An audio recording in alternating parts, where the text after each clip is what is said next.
Assalamualaikum warahmatullahi wabarakatuh. Bihamdillahi wassalatu wassalamu ala rasulillah wa ala alihi wa sahbihi wa mawalah wa la hawla wa la quwata illa billahi wa ba'du.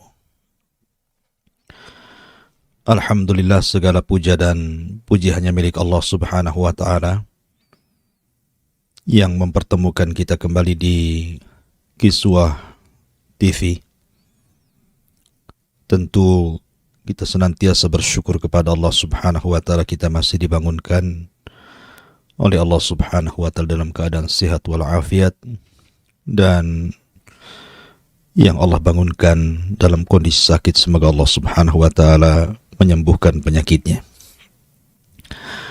Salawat dan salam demi keberkahan di pagi hari ini kita limpahkan kepada Rasul kita, Nabi kita, uswah kita, teladan kita, Rasulullah Muhammad sallallahu alaihi wasallam. Allahumma salli ala sayyidina Muhammad wa ala alihi wa sahbihi wa man sara ala nahjihi ila yaumiddin.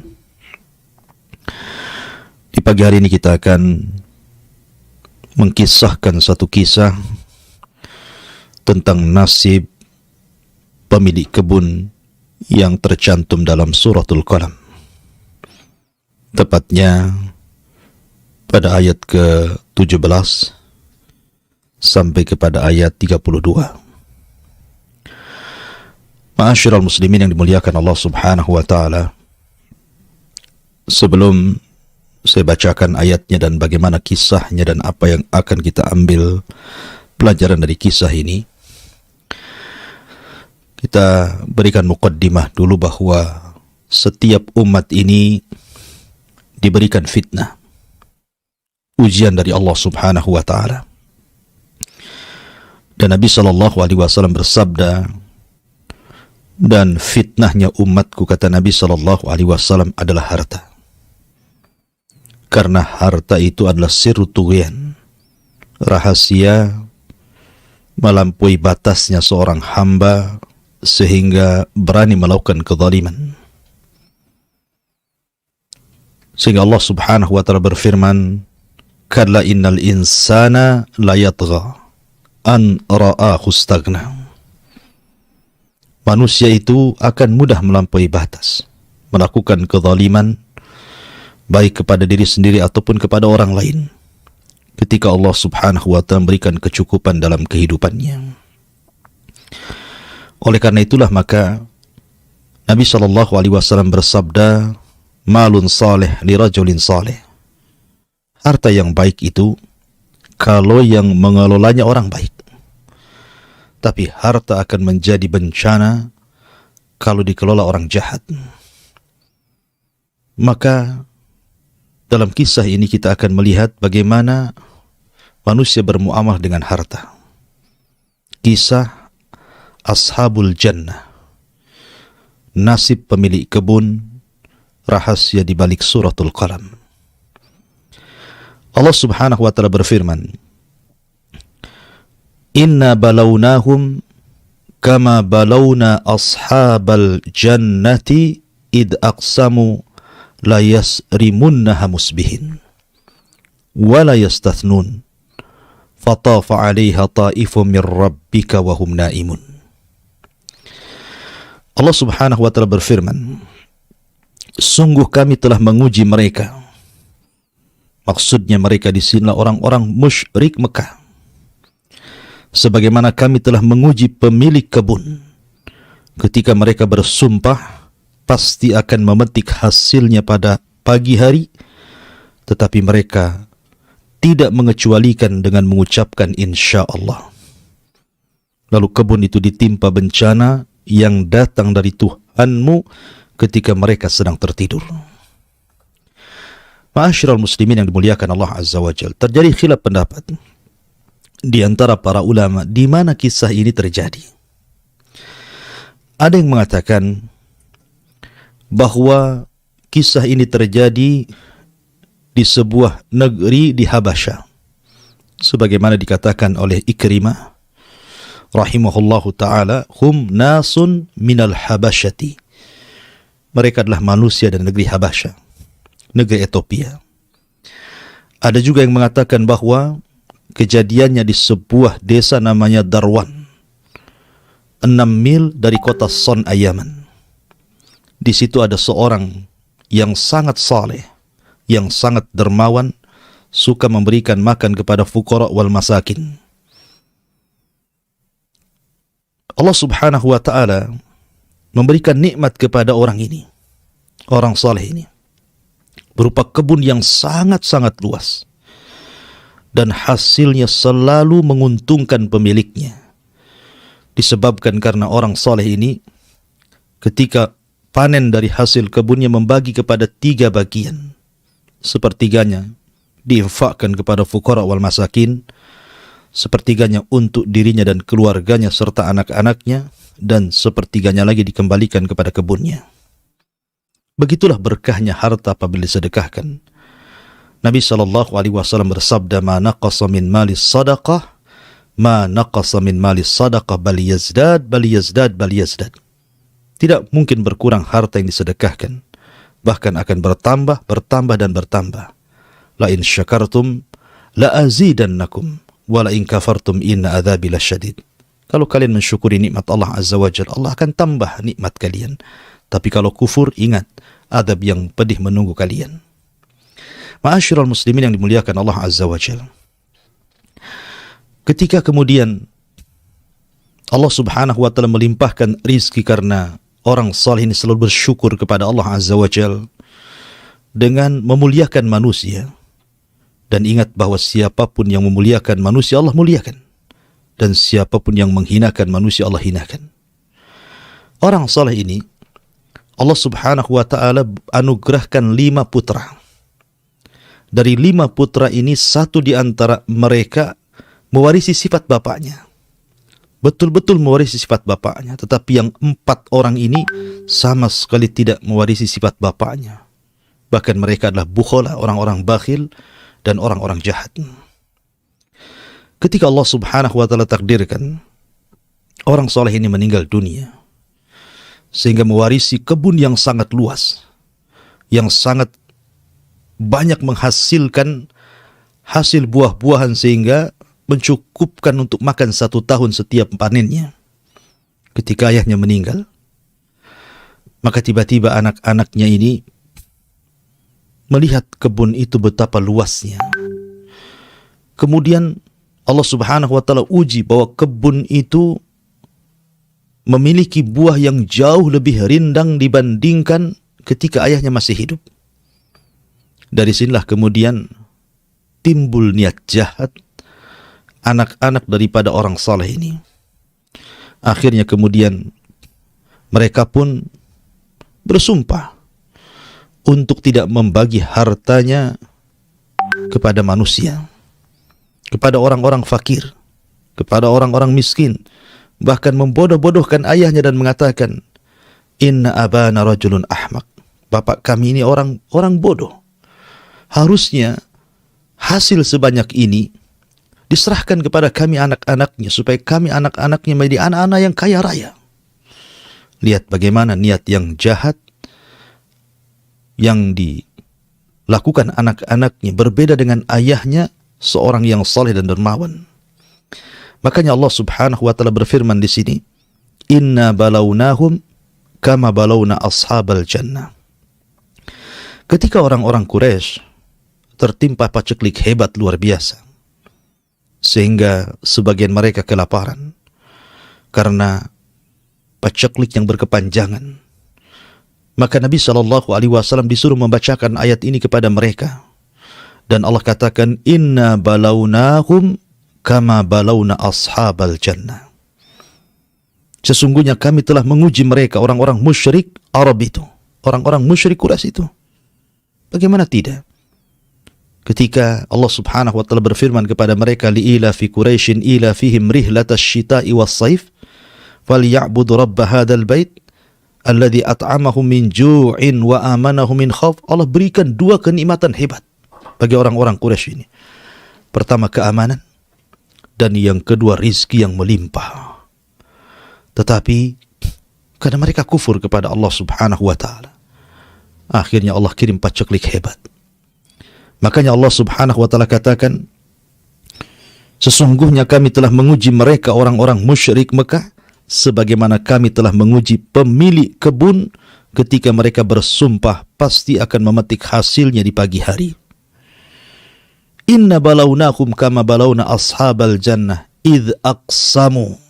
Ketika mereka bersumpah, la yasrimunnaha musbihin, mereka pasti akan memetik hasil kebun yang melimpah ruah ini.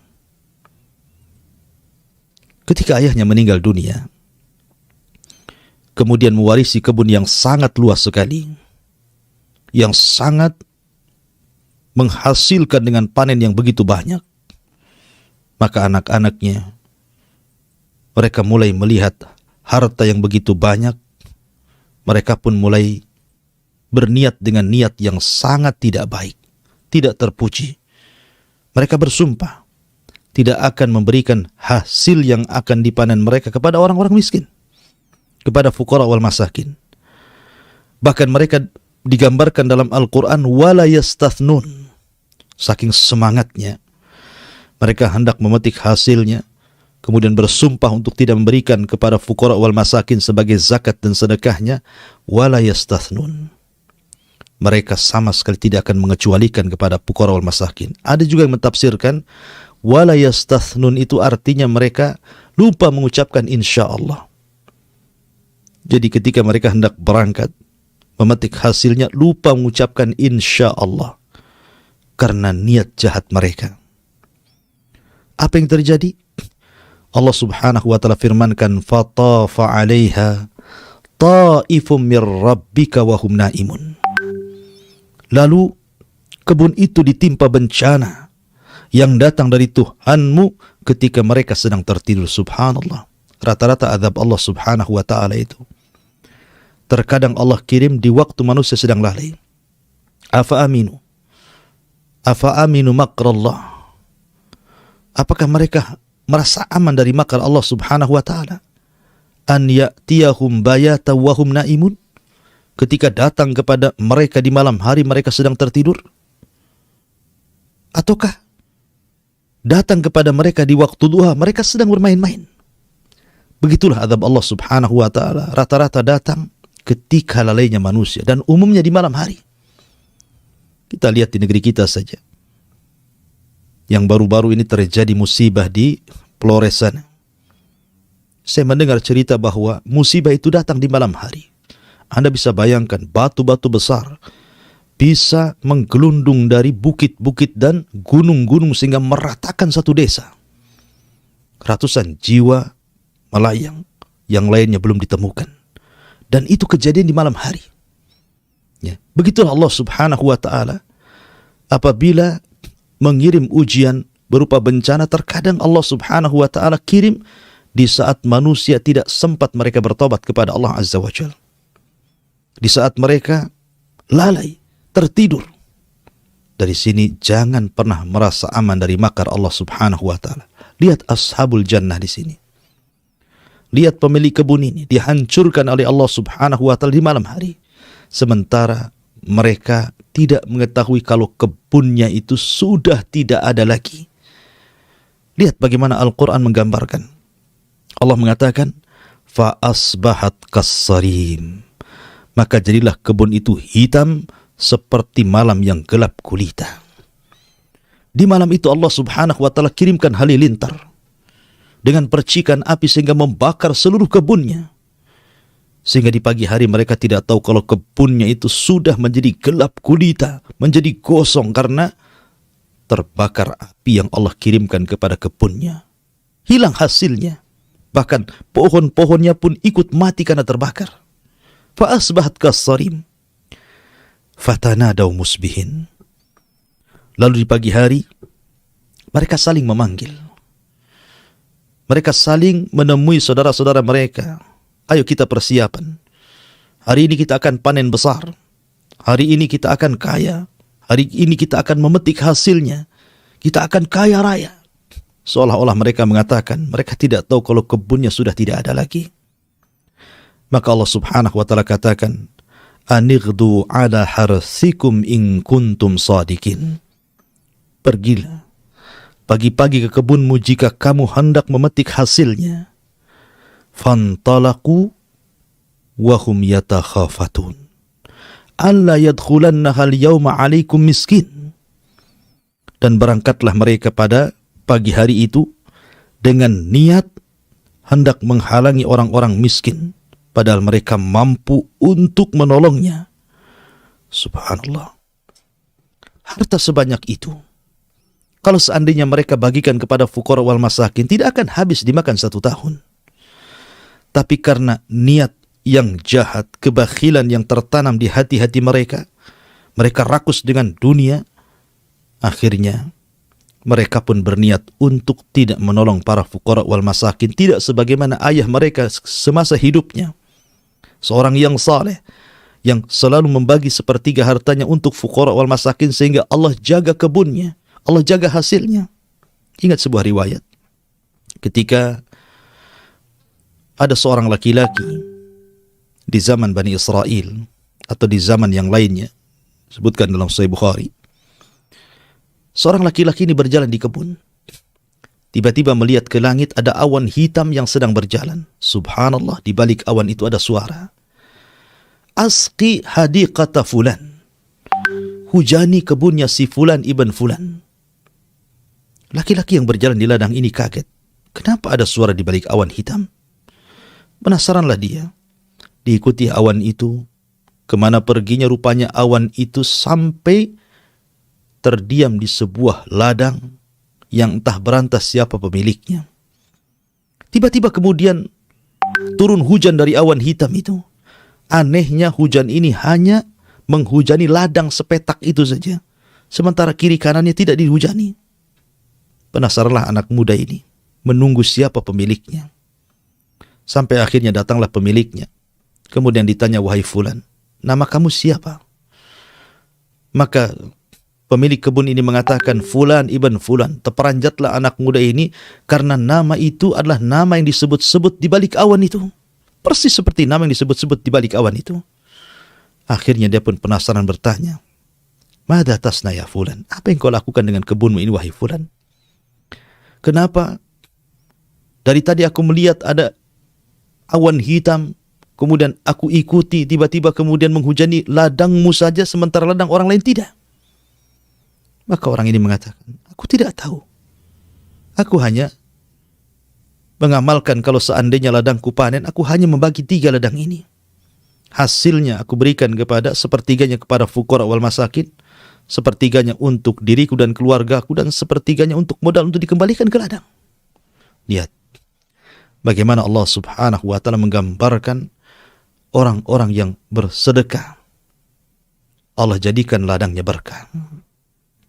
Karena dia memuliakan fuqara wal masakin, maka Allah muliakan dia. Irhamu man fil ardi sayarhamukum man fis sama. Sayangi orang-orang fuqara wal masakin di bumi, maka Allah subhanahu wa ta'ala di langit akan menyayangi kalian. Ma'asyiral muslimin yang dimuliakan Allah subhanahu wa ta'ala, fantalaku, mereka pun berangkat ke ladang mereka. Wahum yatakhafatun, mereka berbisik-bisik satu dengan yang lainnya. Lihat bisikan-bisikan mereka.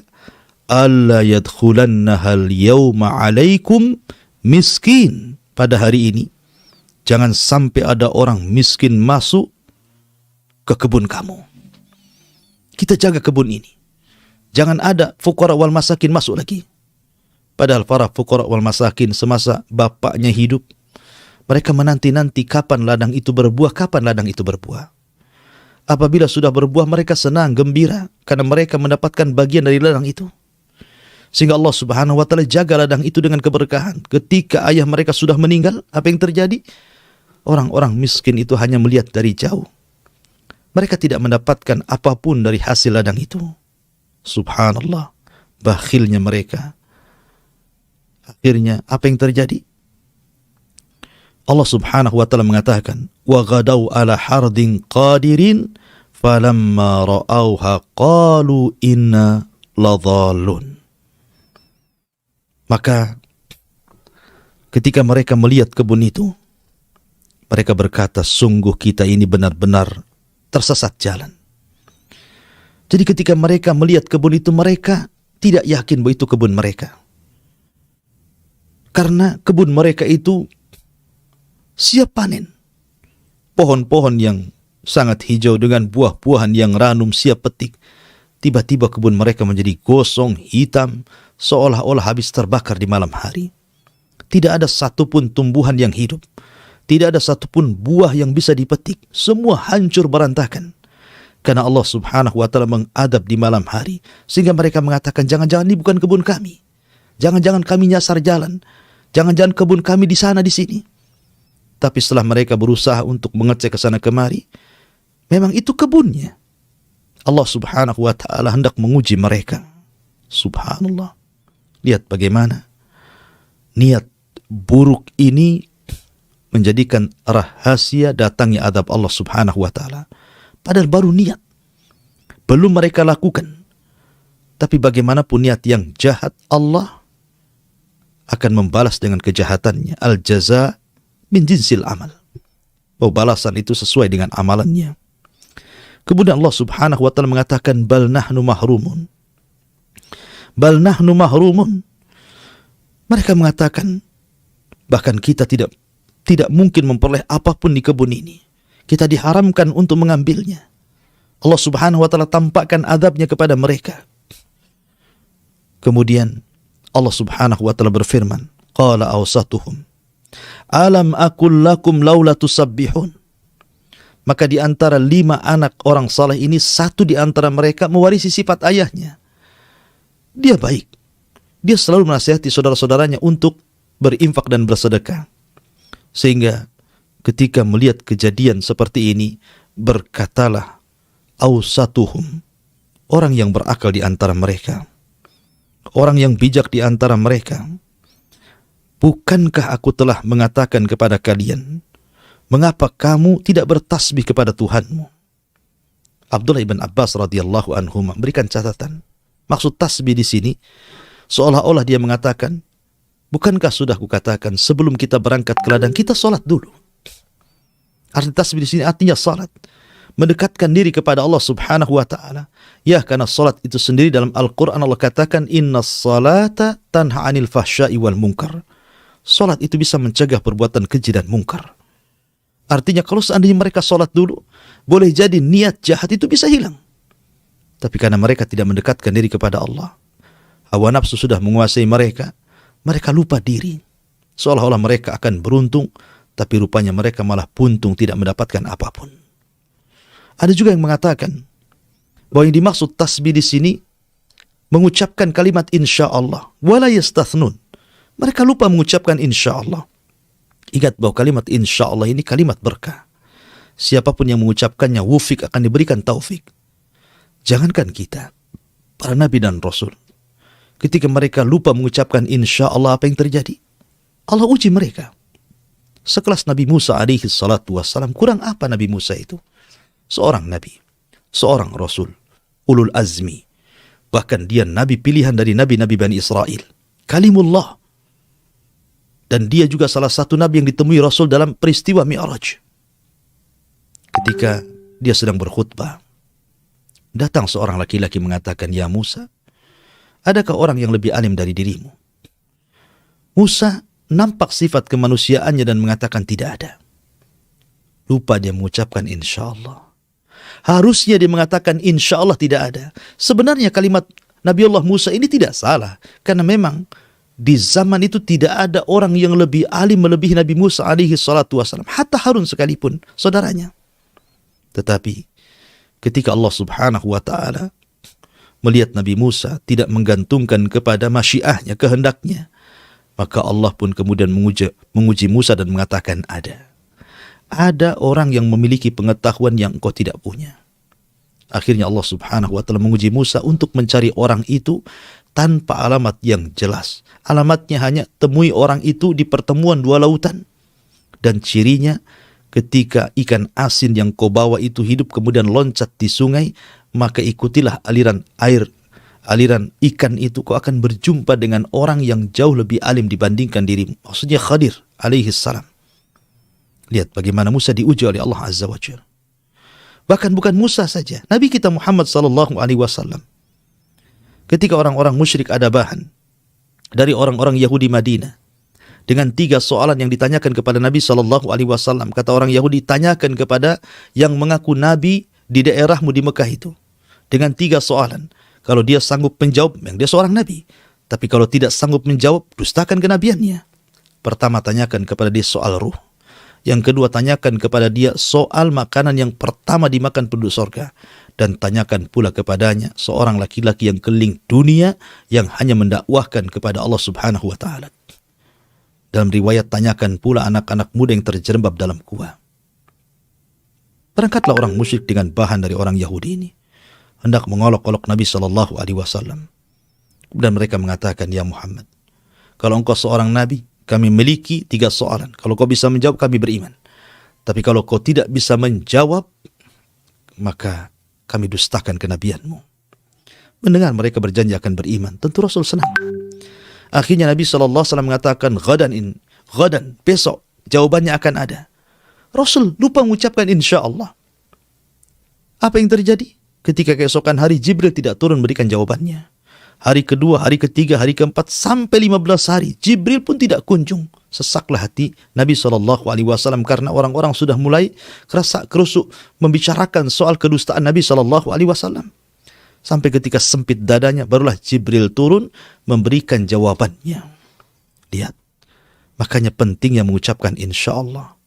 Bahkan kalaupun diucapkan orang jahat sekalipun seperti Ya'juj dan Ma'juj, ketika pimpinan mereka diilhamkan mengucapkan kalimat insya Allah, nahfiru ghadan insya Allah, kita gali lagi besok insya Allah. Akhirnya jebolah benteng Dzulqarnain dan Ya'juj dan Ma'juj bisa keluar di akhir zaman karena ucapan insya Allah. Maka sama di sini, ketika orang-orang ini tidak mengucapkan insya Allah, akhirnya Allah azab mereka, kebunnya dihancurkan, dilantakkan sehingga tidak ada satu pun yang bisa dimakan. Gosong seperti malam hari, gelap gulita. Sehingga akhirnya mereka mengatakan, qalu subhana rabbina inna kunna zalimin.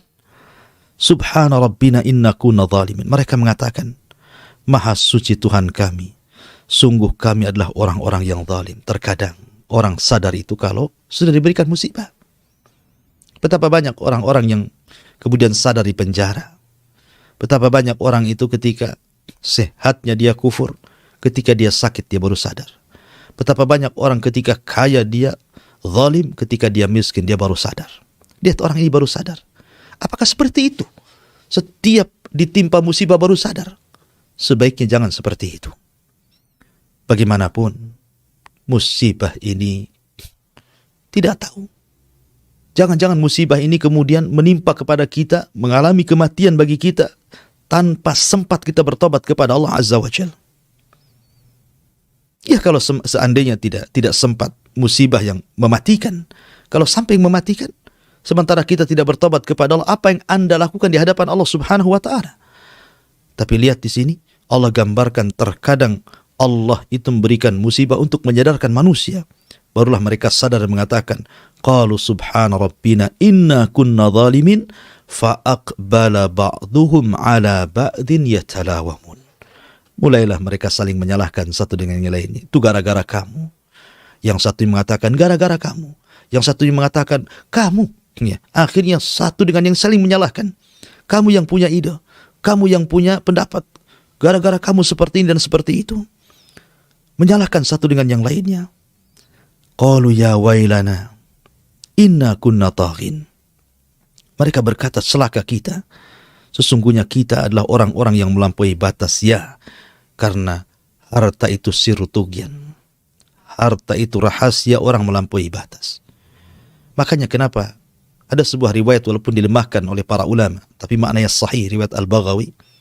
Terkadang Allah Subhanahu wa Ta'ala sengaja tidak memberikan kekayaan kepada orang miskin, karena kalau seandainya dia kaya, mungkin dia lebih melampaui batas kepada Allah. Atau terkadang Allah Subhanahu wa Ta'ala tidak menjadikan orang itu miskin dan Allah memberikan kekayaan, sebab kalau dia miskin, bisa saja kemudian dia lebih durhaka kepada Allah Azza wa Jalla. Atau mungkin orang yang sakit diberikan sehat, sengaja Allah lamakan sakitnya, sebab kalau dia sehat makin bermaksiat kepada Allah Azza wa Jalla. Atau mungkin sebaliknya, Allah tidak berikan penyakit sebab kalau Allah berikan sakit, boleh jadi kemudian dia kufur kepada Allah Subhanahu wa taala. Ya, ada hamba-hamba yang seperti itu. Ya, ma'asyiral muslimin yang dimuliakan Allah Subhanahu wa taala. Asa rabbuna an yubdilana khairan minha inna ila rabbina raghibun.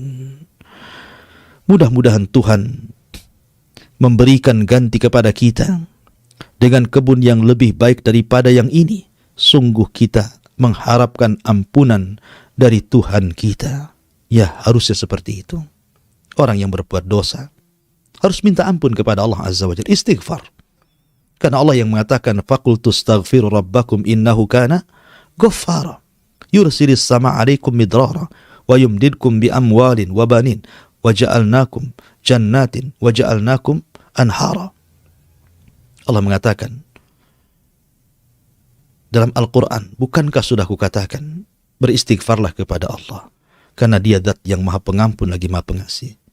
Sebab kalau kalian memperbanyak istighfar, yursilis sama 'alaikum midrara, terkadang Allah akan banjiri kalian dengan hujan yang akan menyuburkan lahan dan ladang kalian. Bahkan Allah akan berikan banyak kekayaan dan keturunan, dan Allah akan hijaukan kebun-kebun kalian, dan Allah akan alirkan sungai-sungai kalian. Begitulah faedah istighfar.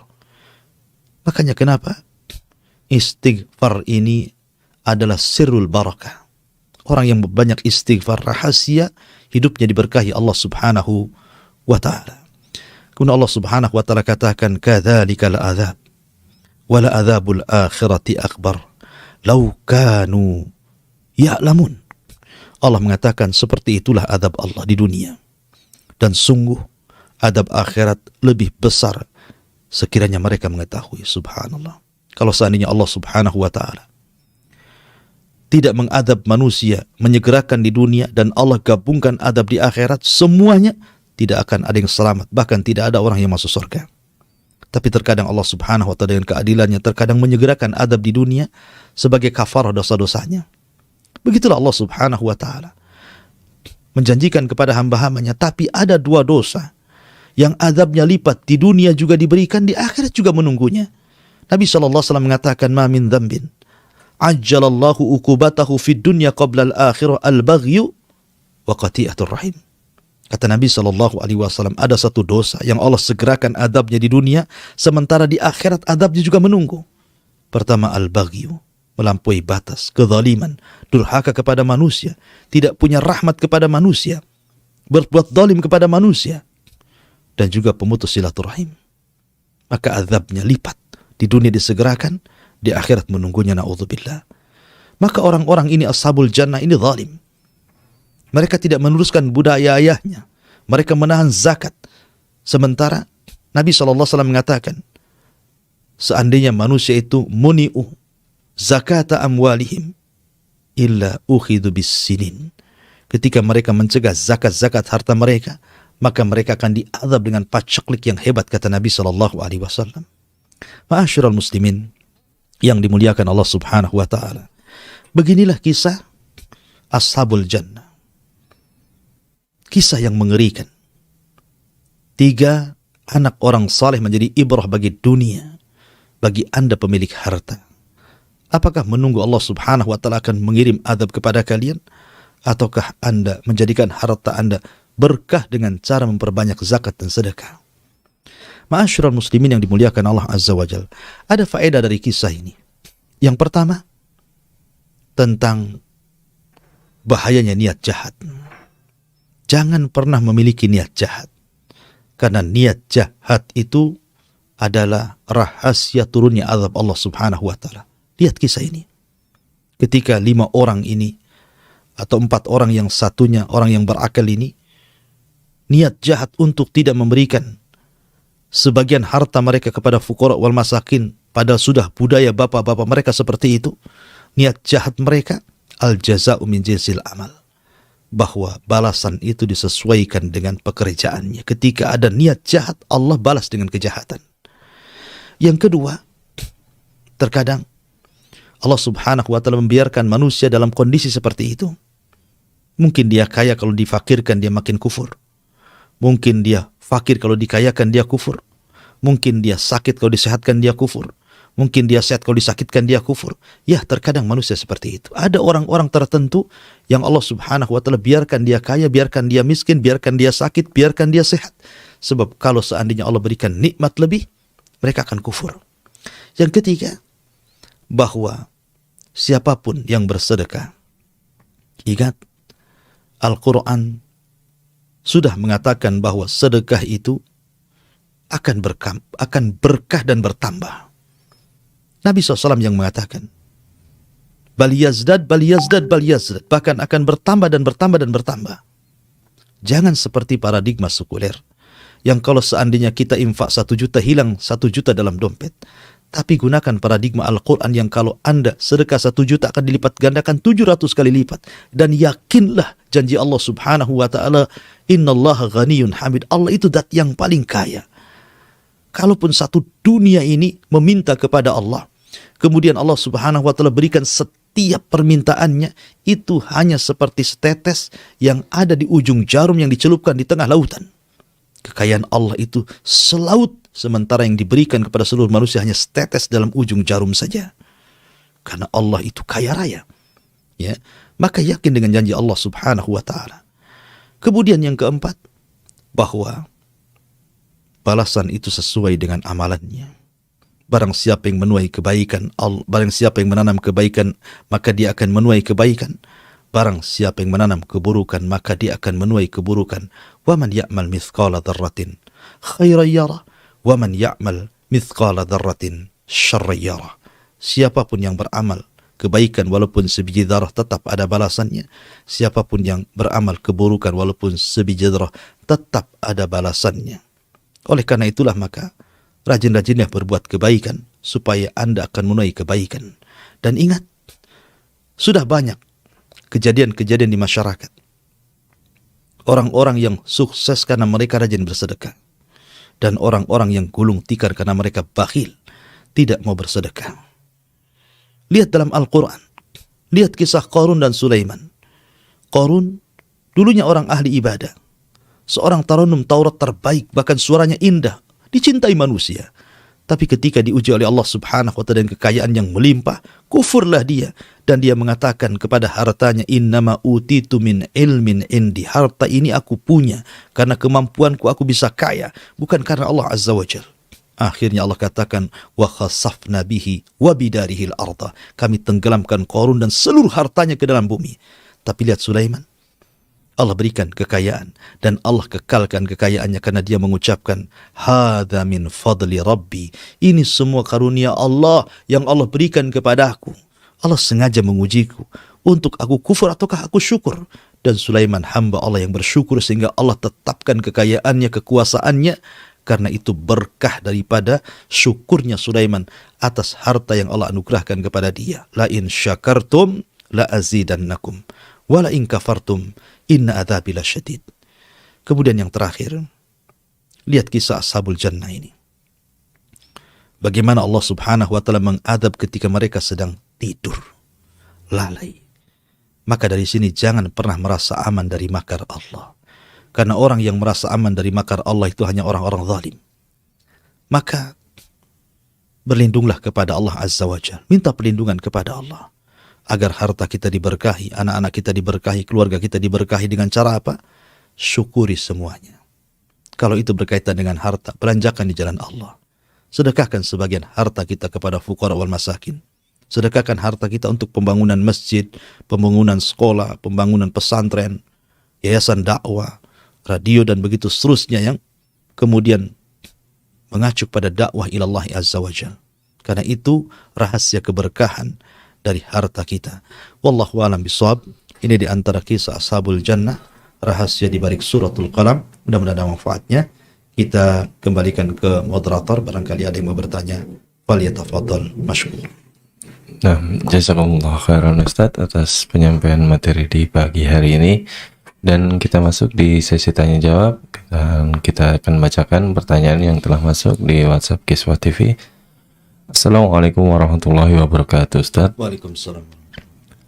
Apakah wanita yang mengalami keguguran tetap sholat ataukah tidak? Dengan catatan janin yang keguguran tersebut berumur lebih dari 81 hari. Dan bagaimanakah mengenai puasanya juga Ustaz? Apakah ada dalil terperinci tentang hal ini? Barakallahu fiik. Alhamdulillah. Tentang wanita keguguran ini ada dua kondisi. Pertama, keguguran sebelum ditiupkan roh, artinya sebelum 4 bulan. Dan keguguran setelah ditiupkan roh. Kalau keguguran sebelum ditiupkan roh, artinya dia tidak melahirkan manusia. Karena belum berbentuk manusia. Sehingga darah yang keluar bukan darah haid. Bukan darah nifas, afwan. Bukan darah nifas. Ya, itu dianggap darah istihadhah. Sehingga dia wajib sholat dan wajib puasa. Tapi kalau kegugurannya setelah ditiupkan roh di usia 4 bulan ke atas, berarti sudah melahirkan manusia, sudah jadi janin, sudah ditiupkan roh di situ. Maka ketika dia melahirkan keluar darah itu nifas namanya. Dan orang yang nifas sama hukumnya dengan haid, tidak boleh sholat, tidak boleh puasa. Ya, sampai betul-betul darah itu kering, sampai bersih. Dalam mazhab Syafi'i 40 hari, dalam mazhab yang lain sampai kering walaupun sebelum 40 hari. Wallahu a'lam. Insyaallah, jazakumullah khairan Ustaz atas penjelasannya. Dan pertanyaan selanjutnya, Assalamualaikum warahmatullahi wabarakatuh Ustaz. Waalaikumsalam. Apakah arti kami berikan hikmah yang terdapat di dalam firman Allah Subhanahu wa taala di Al-Qur'an surat Luqman ayat 12? Apakah hikmah tersebut adalah nubuwah ataukah diberi pemahaman Ustaz? Mohon penjelasan. Ya, alhamdulillah. Hikmah secara bahasa itu artinya kebijaksanaan. Karena Luqman ini, dia seorang budak. Dia bukan seorang nabi, bukan seorang rasul, dia seorang budak. Artinya dimiliki tuannya. Tetapi kemuliaan itu bukan karena seseorang menjadi tuan ataupun menjadi budak. Tidak, dalam Islam itu inna akramakum indallahi atqakum. Orang yang paling mulia itu orang yang bertakwa. Luqman diberikan keistimewaan dan diberikan hikmah kepada Luqman, bukan nubuah, karena Luqman bukan seorang nabi. Tapi maksudnya kebijakan, kebijaksanaan. Dalam setiap untayan kalimat Luqmanul Hakim itu syarat dengan kandungan makna yang luar biasa. Sehingga kata-katanya diabadikan dalam Al-Quran. Dia bukan seorang nabi, bukan seorang rasul, bahkan bukan orang merdeka, dia orang budak, seorang budak. Tapi karena Allah berikan kecerdasan kepada Luqman, untayan katanya penuh dengan syarat kebijaksanaan dan diambil oleh manusia. Seperti suatu ketika majikannya mengatakan kepada Luqman, ya Luqman, ketika Luqman menyembelih seekor kambing, kata majikannya, wahai Luqman, ambillah dari badan kambing itu yang paling mulia. Maka Luqman mengiriskan lidah, kemudian memberikan kepada tuannya. Besoknya lagi, kemudian Luqman menyembelih kambing, kata tuannya, ambilkan yang paling buruk dari anggota badan kambing itu. Maka diiriskan lidah lagi, kemudian diberikan kepada tuannya. Tuannya kaget. Apa maksudnya? Ketika disuruh mengambil yang terbaik, diambilnya lidah. Kemudian ketika sesuatu yang buruk, diambilnya lidah lagi. Maka Luqman jawab bahwa lidah ini, kalau seandainya istiqamah, diucapkan untuk kebaikan, maka dia akan mulia. Tapi kalau lidah ini kemudian diucapkan kepada keburukan, maka dia akan hina dan termasuk seburuk-buruknya anggota badan.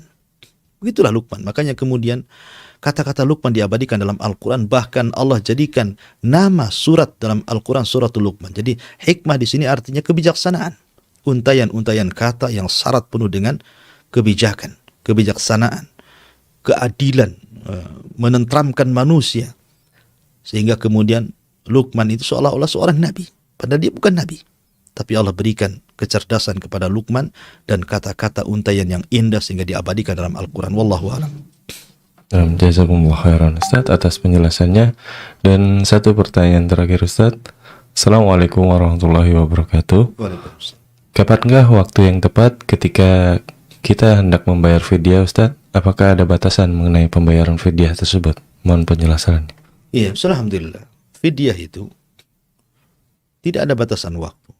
Tapi tentu sebaiknya segera dibayar. Kalau bisa sekarang tidak puasa, sekarang pula kita berikan fidyah kepada fuqara wal masakin. Allah mengatakan fidyatu ta'am miskin. Artinya fidyah itu diberikan kepada orang miskin berupa makanan untuk mereka.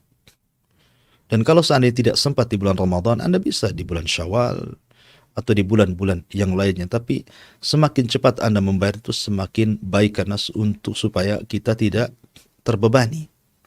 Ya, karena fidyah itu ganti daripada seseorang tidak melaksanakan kewajiban Allah Subhanahu wa taala. Seperti orang tua yang renta tidak sanggup puasa atau orang sakit yang tidak diharapkan kesembuhannya, maka mereka berdua bayar fidyah. Ya, dan sebaiknya segerakan supaya Allah Subhanahu wa taala sebelum mencabut nyawa kita sudah membayar hutang kita kepada Allah Subhanahu wa taala. Wallahu a'lam bishawab.